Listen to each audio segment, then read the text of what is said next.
en el mismo día y que eso fue la misma fecha de la independencia, cuando realmente obedecen a periodos distintos de la historia. Nosotros partimos, obviamente, desde 1810, donde se halla el grito de independencia, y pues obviamente al conquistar las tropas eh, y derrocar al gobierno español, pues se supone que nosotros íbamos a intentar hacer unos gobiernos independientes, a formar nuestra propia forma de gobernarnos, y es ahí donde a veces dicen por ahí, tanto que avanzamos y duramos en tanto tiempo en guerras, pero cuando dijimos iniciar estábamos supremamente confundidos en cómo íbamos a iniciar. Entonces empieza todo el tema desde 1810, después del grito de independencia, y surgen dos corrientes muy interesantes en Colombia, ¿sí?, que han perdurado por muchos años.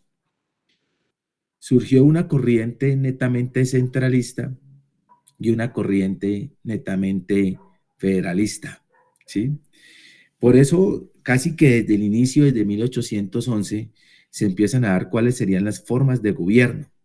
A uno les gustaba más el federalismo, donde las provincias pues tuvieran unas autonomías, unas independencias, y a otros les gustaba mejor un gobierno más conservador, donde existiera todo el ejercicio del poder desde la presidencia de la República, desde el centro, por eso se llama centralista. Acuérdese que pues en ese tiempo Santa Fe de Bogotá pues tenía como cabecera de la Gran Colombia pues una marcada importancia en ese sentido. Y entonces surgen personajes, ¿no? Surgen personajes que nos han marcado en la historia porque cada bando tenía sus representantes. Y ustedes se acordaban en su colegio el tema de los dichosos federalistas y de los derechos centralistas. Y entonces un grupo bien interesante ahí, que era el grupo de Camilo Torres, que eran netamente federalistas, y el grupo de Antonio Nariño, que eran netamente centralistas. ¿Ustedes se acuerdan en la época en que fue la independencia? Pues, bueno, por lecturas, algunos vieron la película, cómo estos personajes pues obedecían a un tipo de población que existía en el momento.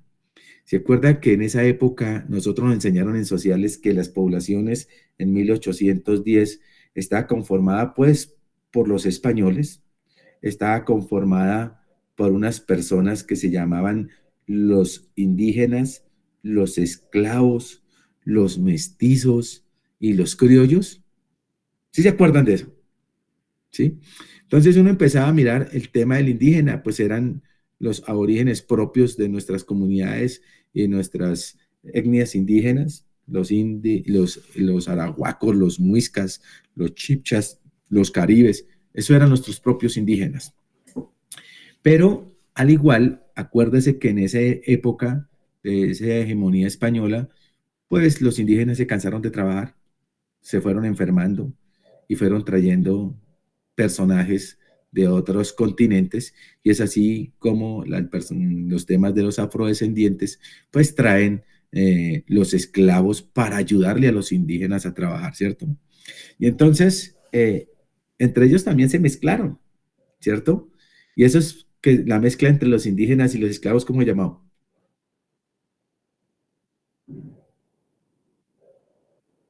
¿Se acuerdan ustedes de eso? Los mestizos. Los Y mestizos. los mestizos. Y habían unas personas, cuando esas personas mestizas fueron evolucionando, también algunos se mezclaron con los españoles. Y entonces empezaron a surgir los dichosos criollos, ¿cierto? Que pues los criollos tenían parte de nuestra civilización y parte de la civilización española. Hay un personaje muy interesante en la historia que se llama José Celestino Mutis, muy conocido por la expedición botánica. ¿Sí? ¿Se acuerdan del personaje? Sí. Era un botánico, como decir un médico, que empezó el proceso de formación. Y ese proceso de formación lo inicia y le fue la oportunidad de darle a los criollos la oportunidad de estudiar. Y allá surgieron grandes personajes que estudiaron con José Celestino Mutis, y entre esos grandes personajes que estudiaron ahí, por eso indican que las primeras universidades que existieron en Colombia para esa época fue la escuela de José Celestino Mutis y de los jesuitas, porque ellos empezaron a dar medicina y empezaron a dar las primeras formas de estudio de la jurisprudencia. Tan así que hoy la Universidad del Rosario conserva el nombre de Facultad de Jurisprudencia, más no Facultad de Derecho, porque la Universidad del Rosario pues fue la historia de lo que dejó José Celestino Mutis en su momento. Y allá surgieron unos personajes. Entonces, allá estudió Camilo Torres, estudió Antonio Nariño, estudió el Sabio Caldas, estudiaron todas aquellas personas que después fueron masacradas por el periodo de violencia. Entonces, pues estos personajes, pues tenían, aunque habían estudiado bajo el mismo tema con José Celestino Mutis, no todos tenían la misma ideología. Y obviamente ellos fueron muy influenciados por la doctrina europea que fueron enseñados a estas personas. Lo cierto es que empezaron a discutir, ¿no?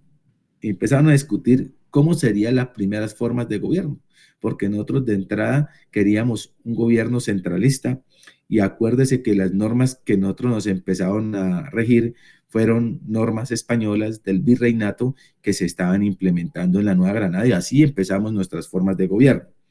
Más sin embargo, pues avanza el tema en 1811 y se empiezan a sacar las primeras cartas de Cundinamarca, que fueron nuestras primeras constituciones, y empiezan a haber dos temas interesantes en ese momento.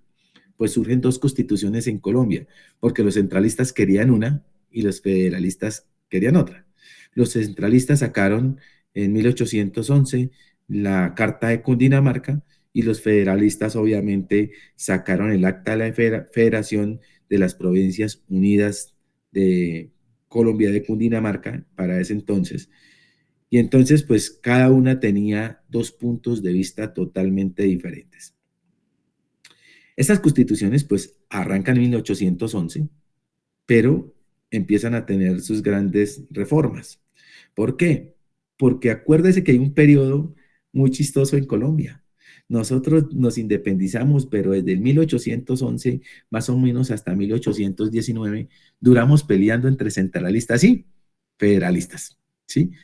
Y esas guerras entre centralistas y federalistas tienen un periodo en la historia muy conocido que lo llamaron en Colombia el periodo de la patria boba, ¿sí? Ese periodo de la patria boba como que lo enseñan a uno en el colegio y pues, por las peleas entre los dos bandos y finalmente pues a través de todas esas guerras pues vuelven a llamar al libertador y le dicen, bueno, venga y volvamos a organizarnos. Y es ahí cuando empiezan a surgir nuevas formas de organización política en el Estado. En el material que nosotros vimos de 1816 a 1816, o sea, todo el periodo de la Patria Boba, hubo un periodo que los españoles, al vernos flaqueando, trataron de hacer una reconquista, ¿cierto? Mas, sin embargo, se mantuvo la idea de seguir luchando por el tema de la independencia. Por eso, en ese año 1819 se reúnen y empiezan a realizar la primera y segunda, ¿cómo llama eso? Eh, reunión, eso tiene el Congreso de Venezuela. Entonces citan a la primera reunión y entonces citan otra vez a Bolívar y citan otra vez a Santander y a los próceres que representaban a las colonias de Ecuador, Perú, Bolivia, para que se sentaran a arreglar cómo iban a ser las nuevas constituciones. Y entonces, en 1819, pues Bolívar asume nuevamente la dirección de la Gran Colombia para empezar a establecer una nueva forma de gobierno. Durante esa parte, Bolívar pues cita al Congreso de Angosturas, les presenta unos borradores para tratar de unir, ¿cierto?, los intereses tanto de los centralistas como de los federalistas y empezamos a mirar que se emite una nueva constitución que la conocieron ustedes, que es muy famosa, la Constitución de Angosturas. En la primera Constitución de Angosturas, pues volvemos al tener el tema de la Nueva Granada, más sin embargo ya Bolívar empieza a plantear que no se llame la Nueva Granada, sino que se llame República de Colombia por primera vez en el año 1819. ¿Cómo hizo Bolívar esa dichosa constitución de Angosturas? Pues Bolívar venía de Europa y entonces en Europa por esa época estaba de moda un tema que se llamaba el contrato social, ¿cierto? De Rousseau. Y entonces Rousseau ya había planteado la tridivisión del poder, ¿cierto? Había hablado algunos derechos y libertades de los ciudadanos y pues lo que querían era plasmar de constitución esas nuevas formas de organización política. Obviamente Bolívar siempre fue de la teoría de ser centralista. Efectivamente, él siempre quiso que cuando hablamos de centralismo quiere decir que se reúne en el centro toda la estructura del gobierno nacional, como lo tenemos concebido hoy con el presidente y el gobierno nacional, porque el gobierno lo hacen parte todos, pero el gobierno nacional lo hace en cabeza el presidente y sus ministros, y el gobierno lo integran las tres ramas del poder público. En ese momento, pues vamos a decir que la constitución pues tenía un corte liberal, pues obviamente porque tiene una influencia francesa, más sin embargo en la forma de estructura del gobierno era muy conservadora. Y cuando decimos que es conservadora es porque querían que desde el centro se mantuviera la autonomía administrativa, militar y presupuestal de todo el gobierno, porque siempre lo que se ha querido mantener es que la parte administrativa, la parte presupuestal, las políticas de todas las provincias se regieran por un solo ordenamiento jurídico, ¿sí? Porque era la única forma de darle firmeza al Estado. Entonces, por eso no gustaba mucho el gobierno federalista, porque en cada provincia, en cada estado, tenían su propio régimen y no obedecían a lo del gobierno central, y eso hacía que no funcionara el sistema de gobierno. Dicen que durante ese periodo de la constitución de Angosturas, pues como era el tema de ser una constitución que venía bajo los principios europeos, en Europa ya se empezaba a hablar de la abolición de la esclavitud. Por eso parte interesante de esa constitución fue la ley del derecho de vientres. ¿Por qué? Porque es que acuérdese que para esa época los esclavos no eran prácticamente ciudadanos y los esclavos eran parte de la propiedad de los señores feudales. Por eso también pegó mucho el centralismo, porque los grandes terratenientes, los dueños de los grandes fundos, ¿cierto? En las provincias, pues hacían de estas personas uno más de su propiedad. Y entonces, pues ahí prácticamente tanto el esclavo como los hijos de los esclavos le pertenecían al feudal.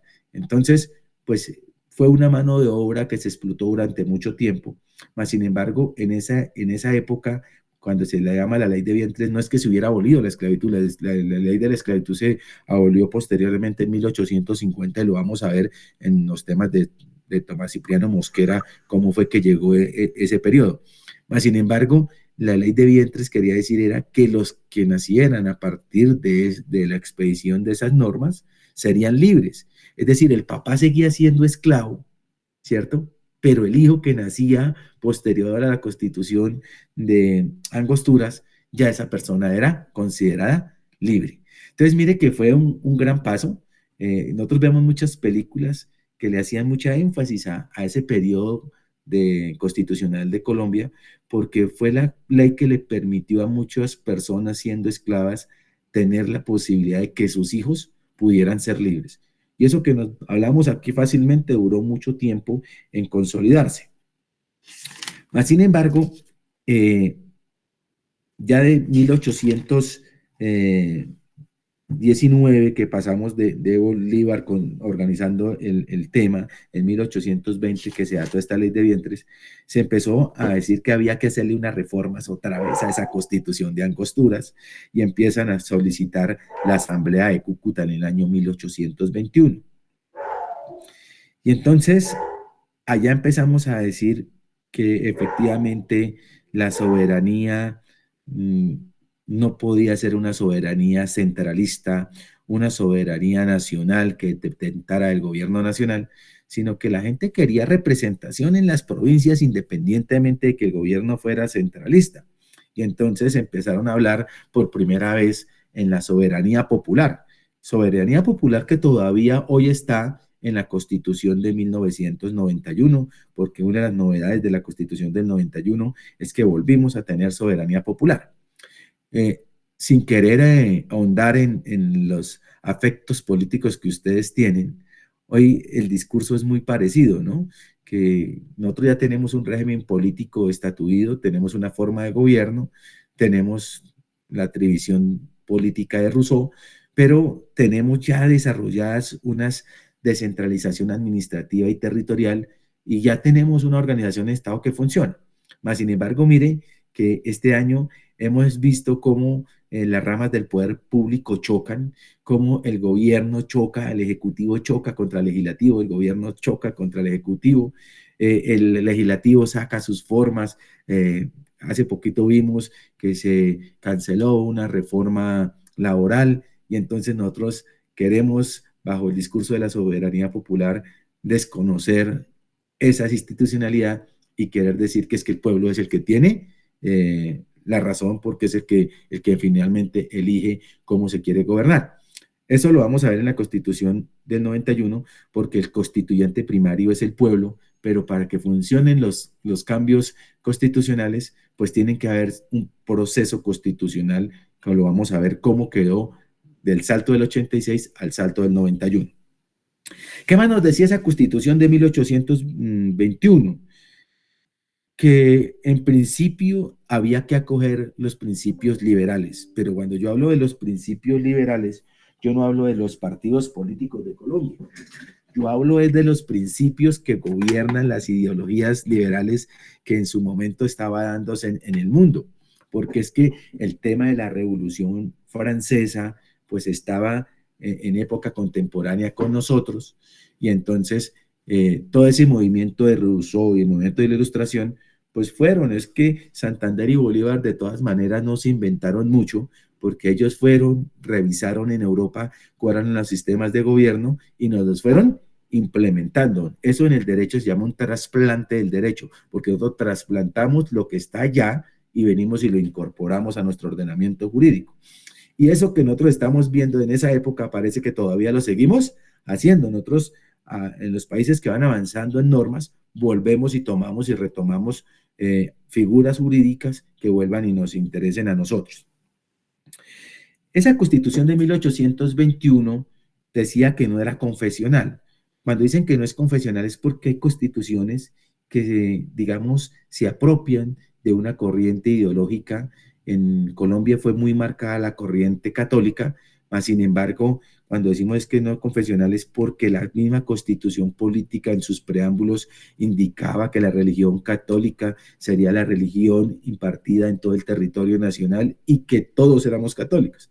Mas, sin embargo, allá en 1821 ya empezaron a decir que había diferentes fuerzas religiosas y es que tenía que ser así porque es que sobre todo el tema de los indígenas y el tema de los esclavos y algunos criollos no profesaban la misma tipo de religión. O sea, a pesar de que los criollos dependían de los españoles, no todos los españoles que llegaron eran católicos. Entonces teníamos esa dificultad. Y además porque es que las comunidades afro tenían otro tipo de religiones y entonces ellos fueron perseguidos por el tipo de religión. Tanto así que cuando ellos profesaban sus religiones, los concedían en algún momento como satánicos y eran perseguidos. Y en esa época había pena de muerte. Por eso era que todas las personas que decían que tenían las herejías, que hacían cultos religiosos, pues diferentes a los católicos, pues eran sometidos a la muerte.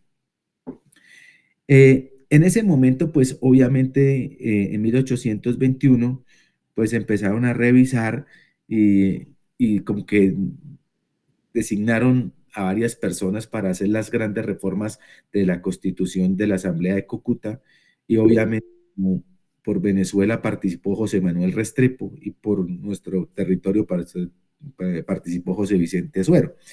Y entonces empezaron a revisar cómo se hacía en la estructura, porque ya empezaban a haber brotes de que no gustaba el sistema de gobierno y empezaron a indicar que todas las provincias de la Nueva Granada pues tuvieran la posibilidad de ser subordinadas de un orden departamental. ¿Qué me gusta de esas constituciones? Que ya en esa constitución de 1821 empezaban a mirar la forma del Estado de dos maneras. Una era la estructura territorial, y entonces decían, vamos a tener el centralismo, la nación, pero vamos a tener unos territorios y vamos a tener unas provincias. Y entonces allá nació el tema de que teníamos provincias, departamentos e intendencias. Y a nivel administrativo empezamos a delegarle facultades a estas personas de las provincias y de las intendencias y de las comisarías para que en esas pequeñas provincias pudieran empezar a realizar su forma de gobierno. Cuénteme, Luisa. Bueno, profe, teniendo en cuenta lo que su merced estaba hablando y adelantándonos un poquitico en el tema, ya en la Constitución del 91, pues ya su merced pues, lo decía el tema de lo de un Estado que no tenía una confesión como tal. Entonces, en la del 91 dice que somos un Estado laico, pero en el prólogo dice que con la protección, invocando la protección y la iluminación de Dios y esas cosas, entonces no es como contradictorio o algo así. Lo que pasa es que allá en los constituyentes invocaron la protección de Dios, pero ese Dios no es el Dios de los católicos, es el Dios de cada quien, ¿cierto? Porque en la Constitución del 91 participaron diferentes movimientos políticos y entre esos participaron muchas religiones. Lo que pasa es que la 82, 86 sí era confesional porque decía en nombre de Dios de la Santa Iglesia Católica. Algunas decían católica, apostólica y romana, o sea, prácticamente identificaban cuál era la religión. En cambio, en la del 91 fue pluralista porque el solo preámbulo dijo de Dios, pero no quiso decir cuál. Entonces no se casaron con ninguna religión. Dijeron, hoy en día, cada vez que hablan de la parte religiosa, como que le dicen, usted tiene un Dios, el Dios que usted le convenza. Y en el artículo 19 dio la pluralidad de cultos. Y entonces en el artículo 19 de la Constitución del 91 dice que en Colombia no hay una sola religión, sino que habrá diferentes tipos y que se protegerán a todas. Y a partir del 91 se empezaron a expedir cualquier cantidad de normas para que todas las, ¿cómo llamas? Todas las religiones del mundo tuvieran los mismos derechos y las mismas garantías. Primero, solamente se reconocían como, como matrimonio el matrimonio católico, después que el matrimonio civil. Después dijeron no, a partir de 1991, todas las comunidades religiosas con la ley 194, todas las religiones pueden registrarse en Colombia, así como el Vaticano tiene un convenio internacional que es la ley 25 de 1992, por el medio del cual Colombia con el Estado Vaticano hacen un convenio con el fin de que los efectos civiles del matrimonio religioso tengan los mismos efectos del matrimonio civil en Colombia y que no haya ninguna desigualdad entre los dos tipos de religión, suscriben el convenio internacional. Eso llamaban el concordato. Más sin embargo, a partir del 91, todas las iglesias tienen concordato con Colombia. A partir de 1991 se les permitió a ellos que inscribieran las iglesias en el Ministerio del Interior en su momento y de Justicia, el derecho se llamaba así para el año 91, hoy los tenemos separados, pero el Ministerio del Interior celebra un convenio con todas las organizaciones religiosas. Por eso a veces la gente que desconoce esto le dice a las personas que no profesan la religión católica que para que valga su matrimonio, mire lo que les dicen, si usted no quiere casarse por lo católico, vaya y cásese ante el notario por lo civil y después se casa con el pastor, bueno, por la religión que tenga, ¿no? Que Unidos de la Roca, los pentecostales, bueno, ahí hay diferentes grupos, ¿cierto? Religiosos. Y la gente hacía casar a la gente dos veces, pero era por el desconocimiento de que las organizaciones religiosas hoy tienen un convenio con el Ministerio del Interior y así como el párroco, el padre, la diócesis, le expide un acta de matrimonio y la llevan a la registraduría y tiene plenos efectos legales, hoy el pastor también levanta un acta y esa tiene los mismos efectos legales que tiene la religión católica. Pero la gente desde 1991 no interpretó eso y en Colombia hay cualquier cantidad de personas casadas con dos veces y con matrimonios nulos. ¿Por qué? Porque el consejo era vaya cásese por lo civil ante un notario y después vaya y cásese por su secta o bueno, grupo religioso. Entonces por eso es que quedó así. ¿Listo? Bueno, estamos en 1811 porque tenemos que llegar a 1991, ¿sí? Entonces, en 1811, pues obviamente toma Bolívar la presidencia, nombra a Santander como vicepresidente y empiezan a plantear de que realmente necesitan consolidar y unir los pueblos en una sola constitución. Por allá dicen que en 1928 hay un pueblo santanderiano, creo que es Ocaña, Santander, que fue muy famoso en la historia, porque allá se suscribió la Convención de Ocaña, tratando de Valle Norte de Santander, tratando de que allá en Ocaña, esa convención como que duró muy poquitos días, pero sin resultados, porque era tratar de reunir a todos los seguidores de Bolívar, centralistas, y a todos los seguidores de, eh, de Santander, Santander. que eran federalistas, a ver cómo consolidaban una sola constitución. Mas, sin embargo, eso no tuvo ningún resultado y como producto de eso se expide el decreto orgánico del Libertador. Bolívar es muy conocido porque él de manera casi que autoritaria y dictatorial saca un decreto orgánico en el año 1830, en el cual pues sacó una serie de decretos tratando de que esa constitución de 1811 de la Asamblea de Cúcuta se conservara y sacó una reglamentación para el orden económico organizacional tratando de mantenerla. Bolívar dicen ahí en su video que Bolívar realmente no tenía interés en seguir siendo presidente, ¿cierto? Porque pues ellos seguían teniendo ideas libertadoras y él planteaba que esos decretos duraran 2 años para que en 1830 producto de una consolidación nacional, se pudiese sacar una nueva constitución. Mas, sin embargo, en ese momento, pues Santander no quería, entonces Bolívar toma una medida drástica y suprime la vicepresidencia de la Nueva Granada y suspende el Congreso. ¿Por qué suspende? Lo tenía que suspender porque él iba a hacer reformas constitucionales y no podía permitir que el Congreso sacara más normas. Entonces lo suspende para que en ese periodo solamente existiera el decreto orgánico del Libertador de 1828 y perdurara por esos 2 años mientras a ver si por fin podían sentarse a consolidar una nueva constitución. Obviamente como conservador Bolívar, pues obviamente volvió al tema de acabar el tema federalista, lo centralizó nuevamente y otra vez, pues cuando hablamos de que lo volvió confesional, pero ahí sí confesional católico, era porque él se dio cuenta que la gran parte de las personas que estaban participando del poder público eran católicos y que la iglesia tiene una gran influencia sobre la forma de la organización política del país. Entonces, dicen por ahí que Simón Bolívar, tratando de organizar el país, se le ocurrió una idea para unos como muy desacertada y para otros muy civilizada, y era tratar de montar otra tepa de una monarquía. Y dicen por allá que él buscó un príncipe europeo formado para que viniera a ayudar a organizar la Nueva Granada, ¿cierto? Obviamente, pues a los seguidores de Bolívar y a las personas que habían estado en la lucha conservadora, pues no les gustó la idea de que volvieran los españoles y pues esa idea realmente no estuvo muy adecuada.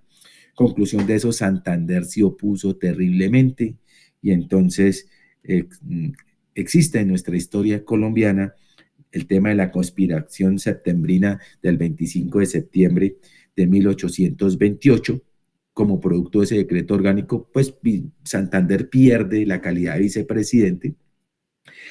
Al estar oponiéndose a Bolívar, pues cuando hablan de la conspiración septembrina es porque efectivamente buscan los mecanismos para darle muerte a Santander, mas sin embargo Santander tiene que ser exiliado de- del Estado y es sometido al destierro, tan así que el decreto Bolívar. lo destierra, ¿cierto? No, Santander destierra a Bolívar en el 1828 porque él se oponía a la idea de que en 1830 fueran nuevamente a hacer una nueva constitución y además porque estaban chocando, porque el presidente, el otro vicepresidente, uno centralista, uno federalista, y además el otro volvió e implementó otra vez su constitución de 1821, cosa que no le gustó a Santander, y entonces, pues, lo desterró, ¿cierto? Obviamente, ya perdiendo la calidad de vicepresidente, pues era un humano más y le tocó exiliarse a Santander. Eh, en 1831 a 1858 empieza un periodo constitucional en Colombia bien interesante, porque vuelve Santander en 1832 y vuelve Santander con el tema de que efectivamente eh, venga a gobernar. Mire que Bolívar sacó el decreto de 1828 a 1830. En 1831 dicen hay que hacer una nueva constitución y llaman a Santander para que empiece a delinear la nueva forma de administrar la Nueva Granada. Lo primero que hace Santander es acabar la Procuraduría General de la Nación que había creado Bolívar en ese decreto orgánico en 1828. Vuelve y dice, no, toca volver a darle fuerza a las provincias y a los departamentos. ¿Por qué? Porque era la forma de que efectivamente volviera al federalismo. Pero como a él lo exiliaron, ¿y cómo lo exilió Bolívar? Porque es que en ese momento Bolívar era el jefe supremo de todas las fuerzas militares en el momento. Y era el que obviamente tenía autonomía e independencia, por eso lo pudieron exiliar fácilmente. Mas, sin embargo, él se dio cuenta que eso había sido contraproducente y más que él había sido un general de tropa, ¿cierto? De las fuerzas militares. Entonces, independizó las fuerzas militares de la rama ejecutiva y les dio desde ese entonces, desde 1831, les dio independencia al Ejército Nacional.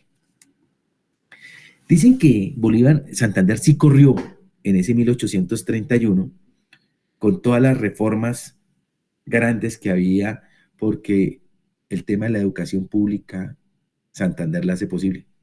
Santander dice, nosotros tenemos que trabajar fuerte en la educación pública, no solamente en la básica primaria, sino en la básica secundaria, y por fin Santander empieza a revisar el tema de que debe haber una media vocacional para formar los futuros técnicos de Colombia.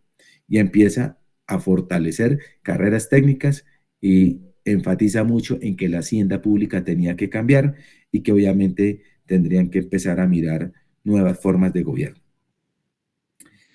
Dicen que obviamente Santander avanzó muchísimo en esas normas y que efectivamente Santander empezó a consolidar la independencia clara de las ramas del poder público y respetó al Congreso en la sabia labor de implementar las normas, pero fue quizás los presidentes que más normas presentaron al Congreso de la República para poder reorganizar la nación.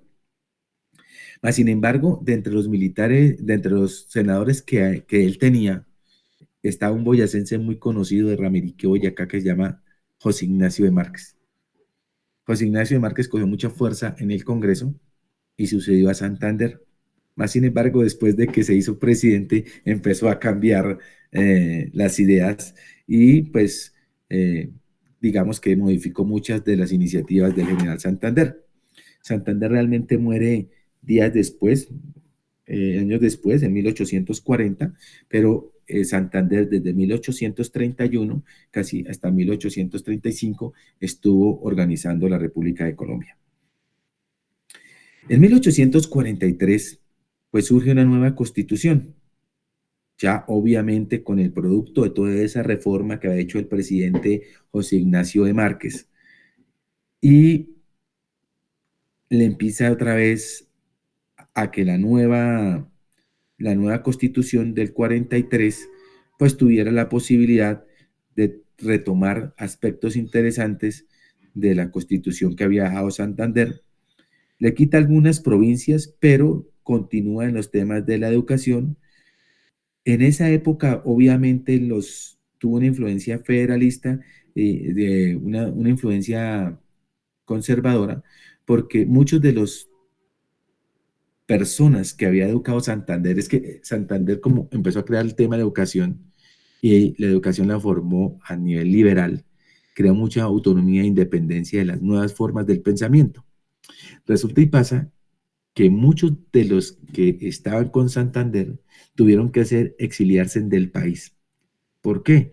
Porque llega un gobierno conservador y empieza a mirar que esos docentes que estaban instruyendo a esas nuevas comunidades eran peligrosos para el Estado.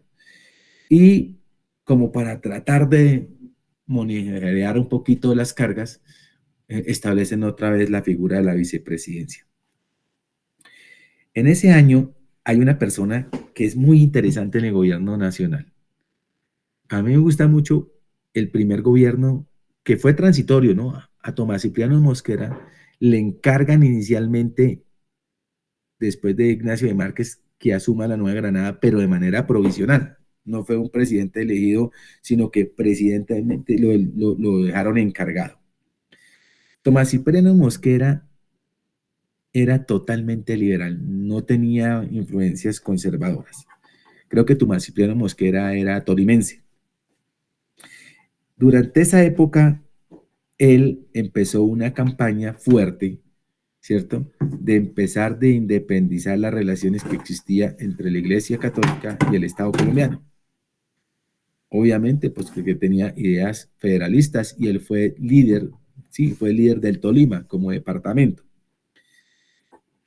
En esa época a Tomás Cipriano Mosquera se le conoce como el presidente que expide la ley de las manos muertas. ¿Sí la han escuchado ustedes? La ley de las manos muertas consistió en que Tomás Cipriano Mosquera expulsa a los jesuitas de Colombia y a las comunidades religiosas porque indicaba que la gran parte de los territorios nacionales estaba en manos de las comunidades religiosas. Y él los expropia, los expulsa del país y toma esos terrenos, todo ese territorio para el Estado. Después dicen que el Estado finalmente terminó concesionándolo y muchos de los concesionarios aún son entidades religiosas. Obviamente lo que hizo Tomás Cipriano Mosquera inicialmente fue quitárselo. Desde esa época de Tomás Cipriano Mosquera es que existen las dichosas luchas de la reforma agraria en Colombia, porque él quiso que esas grandes feudos que estaban en nombre de la iglesia, pues pudieran pasar a manos de las personas que agrariamente los explotaran, o bien en cuestiones de agricultura o bien en cuestiones de ganadería. Mas, sin embargo, los expropiaron, pero terminaron adjudicándoselo no solamente a otras comunidades religiosas, sino también a particulares, cosa que el Estado realmente quedó con muy pocos de las propiedades. Si usted ven hoy las capitales de departamento, todas las capitales de departamento en el centro de las ciudades y los grandes terrenos todavía aún pertenecen a comunidades religiosas en el Estado colombiano. Usted va a poder andar por varios territorios, en especial los Santanderes, parte de Boyacá, parte del Tolima, ¿sí? Donde estas comunidades, por ser zonas productivas, tuvieron mayor grupo de asentamientos. Tomás Cipriano Mosquera sí quería una independencia. Habían todavía colonias, intendencias y comisarías que tenían impuestos coloniales. Obviamente esos impuestos coloniales ya eran administrados por la Gran Colombia, pero de ciertas maneras habían empresas, habían grandes haciendas que pertenecían a familias coloniales, los cuales cobraban un tributo por su propiedad. Bajo el gobierno de Tomás Cipriano Mosquera, pues él abolió todo ese tipo de impuestos. Posteriormente, pues llega 1853 al gobierno de José María Obando y continúa la idea de Tomás Cipriano de Mosquera de tener un gobierno federalista. Mire que en 1853 ya, ¿cómo llegan al poder con fuerza? Porque es que en 1850, ya en el gobierno de José Hilario López, de Tomás Cipriano Mosquera, perdón, se hace la abolición de la esclavitud. Primero era la ley de vientres, como iniciaron, pero mire que hasta 1850 se logra la abolición total de la esclavitud en Colombia. Pero fue precisamente mediante la Constitución de 1853 donde queda consagrado en esa nueva Constitución que efectivamente no habrá ningún tipo de esclavitud. Empiezan a haber libertad de pensamientos, empieza nuevamente la carrera grande de la separación de la iglesia y el Estado, y en especial porque había una persona que por debajo de cuerda en cabeza del Senado impulsaba mucho este tipo de propuestas, que era Mariano Ospina Pérez. ¿Qué se recuerda de esa constitución? Cosas bonitas de 1853, independientemente de ser un gobierno federalista, de importancia pues para todo el mundo y para Colombia la abolición de la esclavitud, pero en esa época se estableció el voto secreto. En esa época, en 1800, bajo la Constitución de 1853, es que empezamos a tener voto secreto. También hay un interesante en la Constitución de 1853, y es que por primera vez, además de encargarse de las formas de gobierno, de las formas de modificación de la Constitución, porque cada vez que hacían una Constitución nadie se la quería dejar tumbar, y entonces le implementaban que estaba a regir por 10 años, esta no se va a poder modificar. Pero en esa época, más que consagrarse en eso, lo que empezaron a establecer fue por primera vez, como consecuencia de esa filosofía liberal de esa constitución, a implementar los derechos individuales y derechos civiles de las personas. Entonces, ya los ciudadanos tenían más derechos civiles que en otro tipo de constituciones.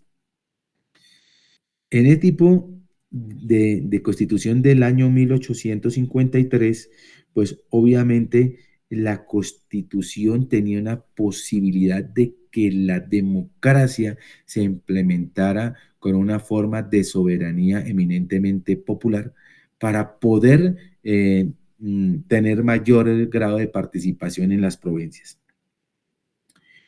Efectivamente, ese gobierno empezó a tener problemas, como todos en Colombia, y efectivamente existe en 1854, un año después, un golpe de Estado y empieza una de las grandes guerras otra vez entre los estados.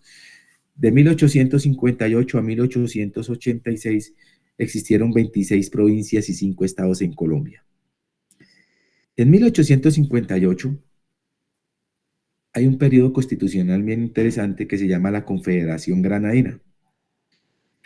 ¿Por qué se llama la Confederación Granadina? Porque tuvieron que otra vez reunirse para buscar que esa constitución de 1853 tenía 3 grandes reformas y querían modificarla. En ese estado se conoce un periodo como la Guerra Magna y surge en Colombia el Estado Federal de los Estados Unidos de Colombia. Esa Guerra Magna duró de 1858 a 1861. Yo quiero pararme en este periodo de 1858, porque si usted coge su Código Civil que estamos implementando, que ustedes van a estudiar durante los 10 semestres, ¿cierto? Usted lo revisa y en la primera parte dice los Estados Unidos de Colombia, porque ese código es de 1853. Revísenlo, verá. Mírenlo, verá que ese código es muy antiguo. Y ese código, en muchas de las partes que van a ustedes a hablar, en muchos artículos, dice que los estados. ¿Por qué? Porque ese código se expidió en vigencia de la Constitución de 1858, donde éramos Estados Unidos de Colombia. Entonces, el Código Civil se incorporó al Estado colombiano precisamente en ese momento de la historia de Colombia. Por eso, ahí había el tema de los estados y que decía que los bienes que no le pertenecían a nadie, se pertenecían a los estados de la Unión. También le daba una gran importancia de que si no tenía quien fuera el propietario, esos bienes vacantes y mostrencos le pertenecerían a la entidad territorial donde se encuentran ubicados. Y así fue que empezó a fortalecerse el primer régimen político y municipal en Colombia, porque los estados, las provincias, empezaron a hacer suyas las primeras propiedades que existían en cada una de las provincias de Colombia. Obviamente, durante ese tiempo se agudizó el conflicto entre la iglesia y el Estado. Empezó a haber libertad en cultos porque pues obviamente todos los gobiernos federalistas nunca permitían que hubiera una gobernación, un tipo de Estado confesional. Por primera vez en Colombia, en la Nueva Granada, se establece la capital y desde esa época, desde esta misma constitución de 1858, Bogotá es la capital de Colombia. Es decir, en ese momento dijo Bogotá, Santa Fe de Bogotá, ¿no? Santa Fe de Bogotá será la capital de la República de Colombia. En ese momento surge un sistema legislativo bien interesante porque se llamaba la Cámara de Plenipotenciarios de corte eminentemente liberal. Desafortunadamente, en esa constitución de 1858 no quisieron participar los conservadores y por eso todos los representantes eran liberales. Entonces, por eso la llaman plenipotenciaria, porque tan solo tiene una ideología política, que era la liberal de la época. Esta constitución, pues, tuvo que ser reformada en 1863, por eso mire que teníamos un desorden de constituciones bien interesantes. Esa constitución también fue corte liberal, pero fue más idealista. En ese momento en Colombia trascendental, los federalistas tenían que coger más fuerza en las provincias y presentaron un proyecto de ley. ¿Por qué cuando digo los federalistas? Porque, acuérdense, veníamos de los Estados Unidos, que se mantenía, porque era de corte en federal. Y entonces, durante esa época del federalismo, pues querían unificar que cada provincia tuviera su propio ejército.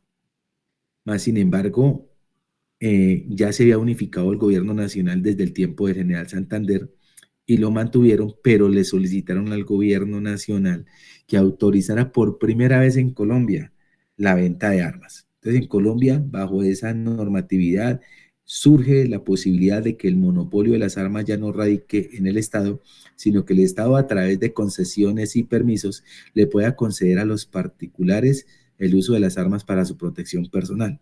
Por eso es que hoy existe el porte de armas en Colombia, aunque obviamente muy restringido hoy en día, pero desde esa época se permitieron los primeros avances en tener el porte de armas. En ese año se hicieron diferentes movimientos de configuración electoral. En ese momento ya dijeron que todas las provincias no eran iguales, que habían unas provincias más grandes que otras. Y empieza el problema entre los mismos federalistas, a decir, no, es que nosotros venimos de la provincia de Antioquia y nosotros somos más grandes que los de la provincia de Cundinamarca, o la provincia de Boyacá es más grande que la provincia del Huila, y entonces ellos querían tener mayor número de participaciones y surgen en Colombia las circunscripciones electorales dependiendo del número de habitantes que tuviera cada población, cosa que todavía hoy mantenemos, ¿cierto? Y que nos queda, a pesar de eso, nuestra Constitución del 91, porque hoy nos damos cuenta que los departamentos de Colombia no todos tienen el mismo número de representantes a la Cámara. Y también decidimos que el Congreso de la República fuera bicameral y que además el Congreso de la República tenía una circunscripción nacional a diferencia de los representantes a la Cámara. Entonces mire que esa configuración electoral pues fue muy interesante. Mas, sin embargo, nuevamente y bajo la influencia otra vez del segundo periodo de Tomás Cipriano Mosquera, ¿cierto? Volvió y sacó los jesuitas de Colombia. Los jesuitas se fueron, volvieron y los sacaron, ¿sí? Entonces, a partir de esa constitución de 1863, pues empiezan a haber una cantidad de guerras, porque imagínense, todas las provincias tenían su propia constitución, mas sin embargo se mantenían en un ordenamiento nacional. pero cada una podían sacar su propia reglamentación. Tan así, es que si Tomás Cipriano Mosquera sí era huilense, era por allá del Tolima, empezó a tener problemas con los que gobernaban Santander y empezaron a plantearles un poco de problemas hasta que militarmente Tomás Cipriano de Mosquera los derrotó. Pero ese periodo fue una constante guerra durante todos los movimientos, duramos que de 1963 casi a 1885 duramos una constante guerra porque teníamos bastantes estados. Y entonces, según se manifiesta, esa constitución tuvo 42 reformas constitucionales. En esa época, pues habían varios estados y dentro de los estados hubieron 50 guerras de provincias y hubieron 2 guerras nacionales. Entonces fue un periodo bastante complicado.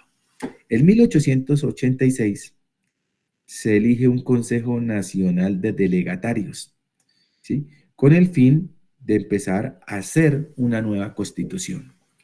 Ese Consejo Nacional de Delegatarios, pues allá en la misma constitución están diciendo cuántos representaban a los diferentes departamentos, a los diferentes grupos políticos que existían en el momento, y se empezó a construir lo que haría la Constitución de 1886, que entre otras cosas es la constitución que más años ha durado en Colombia, la constitución de don Rafael Núñez, que duró aproximadamente más de 100 años. La constitución que tuvo vigencia hasta el año 1990, ¿cierto? Esta constitución que fue muy de avanzada, porque mire que la Constitución de 1886 casi que tiene todo nuestro periodo republicano en Colombia. En 1886 se reunieron varios sectores, por eso decía un grupo de delegatarios, porque eran delegados de las diferentes provincias, con el fin de hacer un consenso nacional en la organización política de Colombia, y efectivamente se reunieron y emitieron una constitución de 210 artículos. La estructura de la constitución de 1886 comparada con la estructura de la constitución del 91 guardan gran similitud. Guardó la división del poder, la mantuvo. Mantuvo la descentralización administrativa y descentralización territorial y por servicios. Entonces quiere decir que mire que estamos aceptando tesis federalistas y centralistas. Decimos, tenemos un gobierno central, pero ese gobierno central permitirá la descentralización territorial, tanto territorial como administrativa. Es decir, volvimos a retomar las primeras constituciones que tuvimos del año 1811, ¿sí? Y de 1821 en especial. ¿Por qué?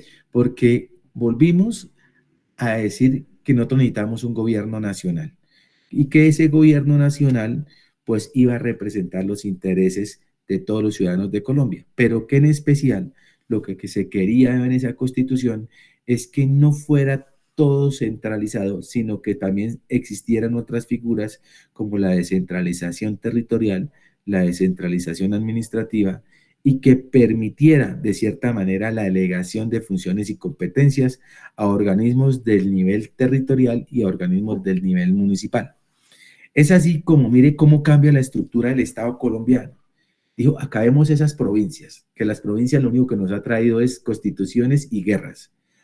Hagamos el gobierno centralizado, mantengamos la atribución del poder a nivel nacional y solo en la parte netamente ejecutiva, en la parte de la administración, vamos a tener diferente forma de gobierno.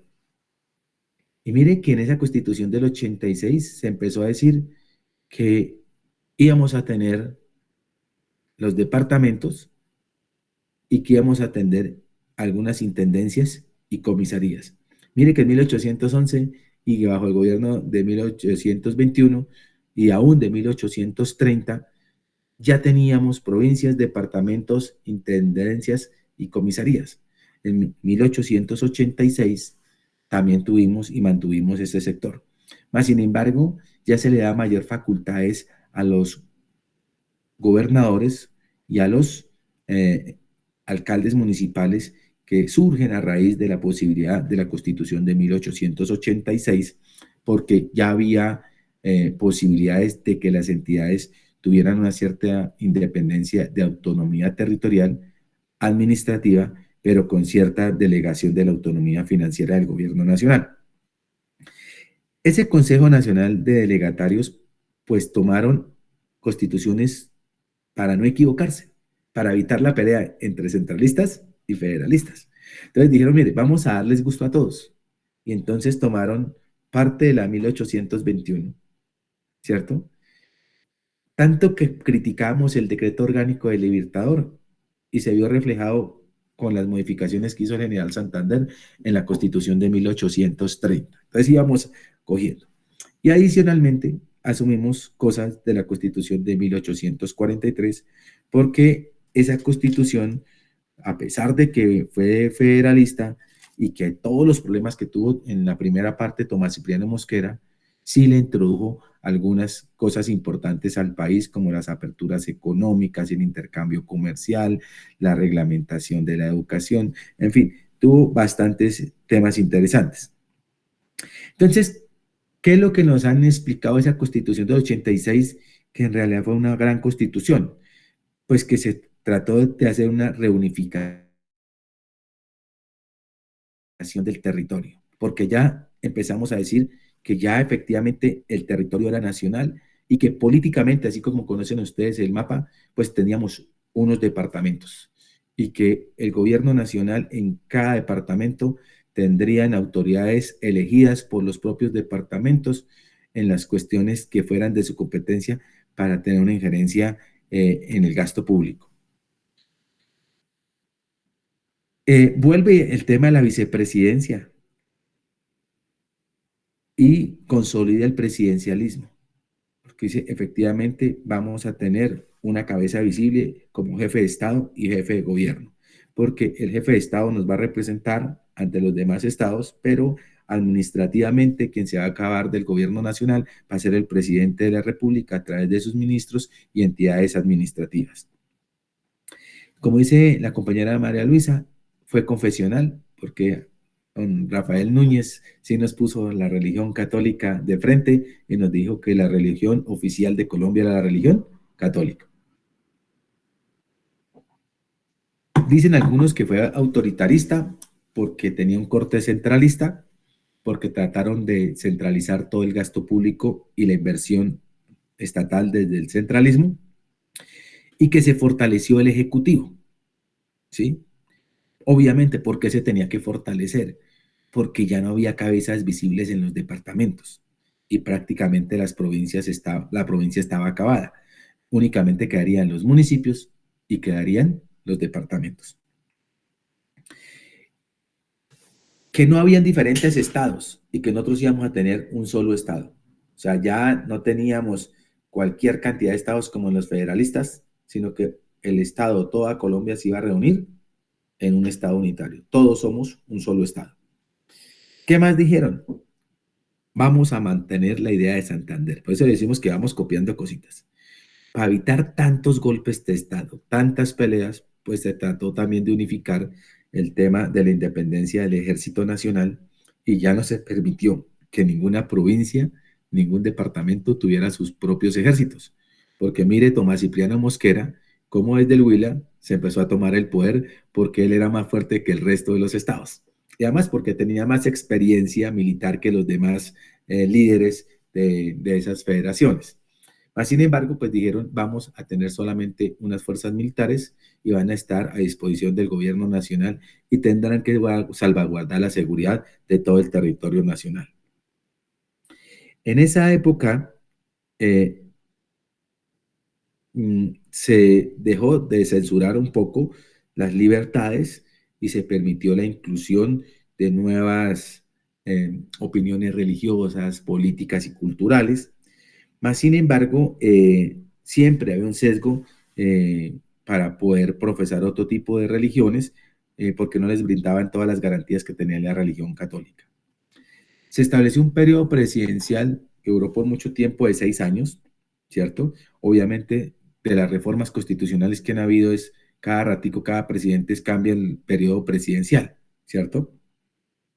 Y esa constitución, pues, permaneció vigente tenía una democracia netamente representativa, era un Estado de derecho, no era un Estado social de derecho, y perduró por más de 100 años.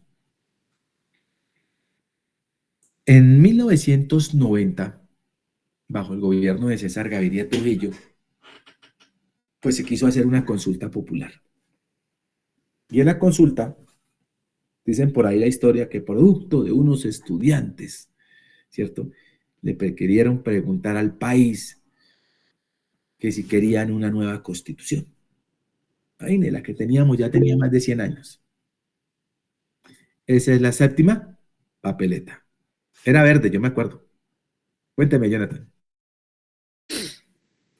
Profe, pero lo de la séptima papeleta fue, bueno, sí fue importante, pero yo estaba leyendo y decía que la idea de una nueva constitución también se originó por los problemas del narcotráfico que llevaba viviendo violencia en el país, ¿no? Que pese a eso fue que los estudiantes tomaron esa iniciativa de crear la séptima papeleta. No sé si de pronto yo estoy errado. Lo que pasa es que, claro, es que mire que en la década de los 80 es el periodo sangriento de Colombia. ¿Por qué? Porque en esa época fue donde empezó a influenciarse harto el tema del narcotráfico. El narcotráfico tiene su auge precisamente a partir del año 1980. Y obviamente los movimientos estudiantiles, ¿sí?, quisieron ingresar esa papeleta para hacer unas modificaciones, porque Colombia sí atravesaba socialmente unos cambios bruscos en esa época, ¿sí? Y además, porque es que acuérdense ustedes que en esa época teníamos también el tema de la justicia decaída, porque veníamos de la toma del Palacio de Justicia, ¿cierto? En tiempos del señor Belisario Betancur y después con Viridio Barco tuvieron bastantes inconvenientes. Entonces, también surgieron fuertemente movimientos revolucionarios fuertes, tan así que parte de los que impulsaron la séptima papeleta e hicieron la simulación de enterrar la constitución del 1886 allá la Plaza de Bolívar al cementerio central, un grupo de estudiantes con ataúdes marcharon desde la Plaza de Bolívar y en el ataúd decía la constitución de 1886. Esas personas surgieron movimientos como la Unión Patriótica, el M-19, que fueron movimientos que en su momento fueron movimientos alzados en armas y que obviamente pues estaban pidiendo también parte de participación en el gobierno nacional. Mas, sin embargo, mire que el Estado venía mal desde 1980, 1982 y tenía una crisis de gobernabilidad tremenda, ¿sí? Entonces, se ha dicho que aún, además de la influencia de movimientos de izquierda, pues acuérdese que parte de los que influyeron en que la Constitución del 91 no extraditara a nacionales fue Pablo Escobar, porque Pablo Escobar y los llamados confesos, los narcotraficantes de la época, sufragaban los gastos de los honorables senadores que estaban permitiendo una serie de reformas en el Congreso, y ahí es donde surge pues diferentes ideologías en ese momento. Cuénteme, Luis Alberto. Andrés Alberto. Profesor, es que lo de la séptima papeleta es como la parte poética del ejercicio, ¿no? Que finalmente la violencia y el narcotráfico y las presiones de Pablo Escobar, pero se maneja el concepto de la séptima papeleta como por darle dignidad, ¿no?, al ejercicio inicial. Pues me parece a mí. Es que mire que hay acontecimientos históricos que son interesantes, ¿no? Nosotros a veces no le ponemos interés a eso, pero eso tiene trasfondo algo. O sea, digamos que el tema de la justicia con la toma del Palacio de Justicia tuvo unos antecedentes fuertes. Y además, porque de cierta manera la toma era del gobierno. O sea, no digamos que es que la gente cree que el M-19 fue a tumbar la Corte Suprema de Justicia. Y no, pues llegaron allá a donde Santander ha hecho, las armas nos dieron la independencia y las leyes nos darán la libertad. Y ahí se concentró la batalla, pero es que la batalla no era en el Palacio de Justicia. La batalla era porque llegaban al Congreso de la República y el Congreso pasaban a la Presidencia de la República.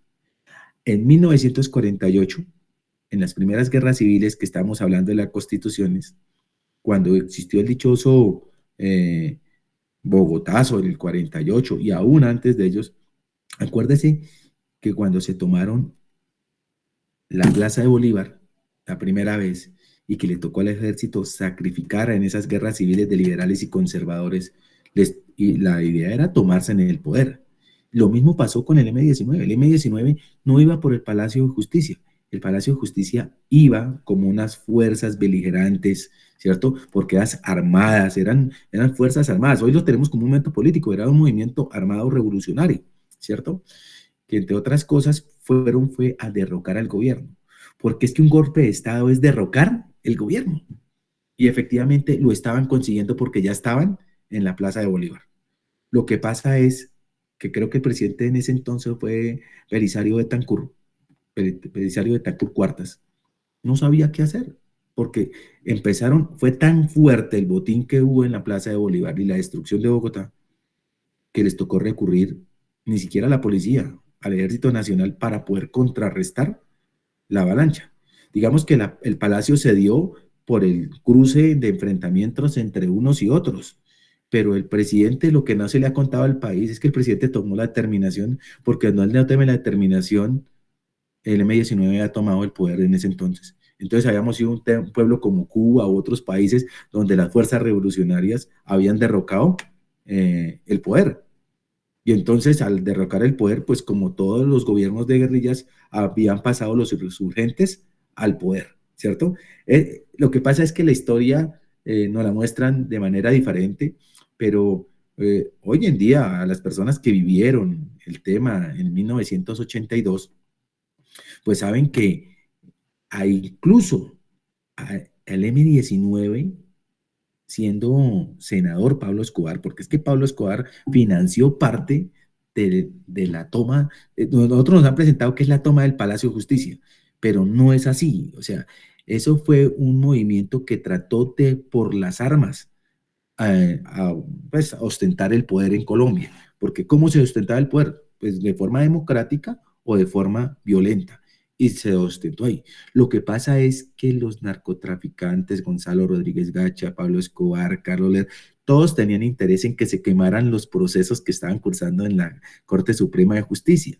Por eso, cuando vino la reacción del ejército, lo primero que se hizo fue quemar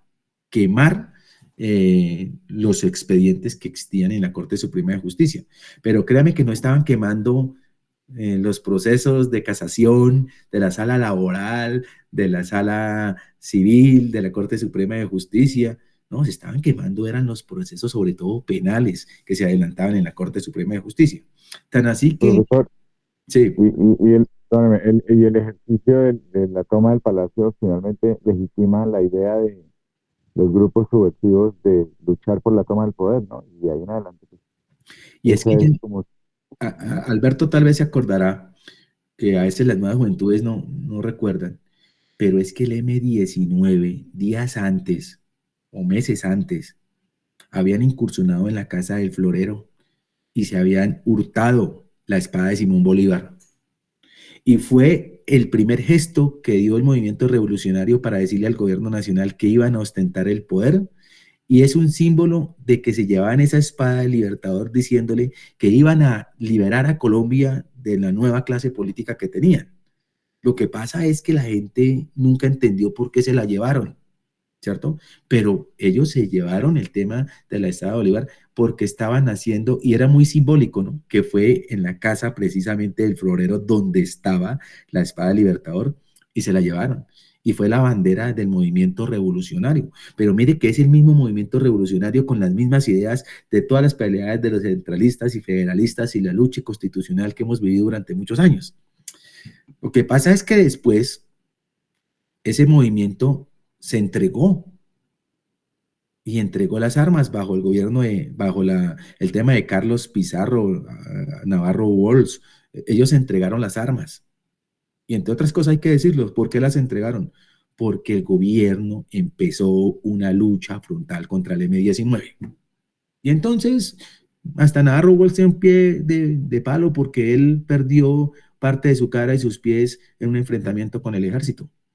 Y entonces se entregaron en armas. Y vieron la posibilidad de tener participación política, ¿sí? Muchos, mire, por eso, no sé, la historia para algunos es dura de aceptar lo que está pasando, pero para otros es, el desconocer la historia es revisar que la idea política de Colombia se nos puede volver a repetir o se nos está repitiendo en estos momentos. Porque mire que en ese tiempo el M-19 quiso, bueno, cerró a Bolívar, hubieron varios actos simbólicos y ellos se infiltraron en el movimiento de la séptima papeleta. Entre esos, Claudia López, que fue alcaldesa de Bogotá, ¿sí? Y marcharon, Carlos Alonso Lucio, ¿sí? Muchos, nuestro actual comisionados de paz, toda esta gente estaba ahí en épocas de la juventud, ¿cierto? Incursionados y filtraron el movimiento de la séptima papeleta para preguntarle al país. En ese entonces, pues lo que hicieron es, consultémosle al país si quieren una constitución. Gaviria le pareció bien, porque él también quería hacer la apertura económica, porque necesitaba poner el país a flote. Y entonces dijo, sí, Colombia sí necesita una transformación. Y lo que hicieron fue hacer una consulta como la que nos están pidiendo que hagamos consultas ahorita. Hagamos una consulta y preguntémosle en un periodo electoral, incluyamos una papeleta, por eso se llama la séptima papeleta, porque habían elecciones en ese momento en el gobierno nacional. Había que incluir una nueva papeleta que era verde, solamente para que las personas contestaran si quería una constitución, sí o no. No le preguntaban absolutamente nada más. Entonces la gente llegó y votó sí, sí, sí, sí, masivamente, porque eso superó más del 93% del censo electoral del país. Entonces, Profesor, hoy en día es legal hacer una consulta con un sí o no y punto. sí, claro, el sí o no, y sobre todo para la reforma constitucional, porque el constituyente era el pueblo. Entonces se le preguntó al país, porque mire que en la constitución del 86 ya empezaron a haber movimientos de participación ciudadana. Y entre estos estaba la consulta popular, el plebiscito y el referéndum. Eso ya existía en la Constitución del 86. Entonces, ¿qué dijeron? Preguntémosle al pueblo. Si el pueblo decide una constitución, la hacemos. ¿Quién nos recuerda cómo llegó ese periodo constituyente antes de que cerremos? Bueno, pero me queda poquito, me toca terminarlo a mí porque me quedan poquitos minutos. Imagínense que en ese momento, igual que cuando sacó el decreto orgánico el Libertador, tuvieron que suspender el Congreso, porque cuando dijeron sí, se citaron a unas elecciones, participaron todos los movimientos políticos, surgieron nuevos movimientos políticos, todos los grupos sociales participaron. Por eso el M-19 presentó ya desmovilizado movimiento de BCN y se le permitió participar en las elecciones de 1991. Y se eligieron constituyentes de todo el país, de todos los sectores políticos. Por eso es pluralista, porque hubieron diferentes ideas políticas.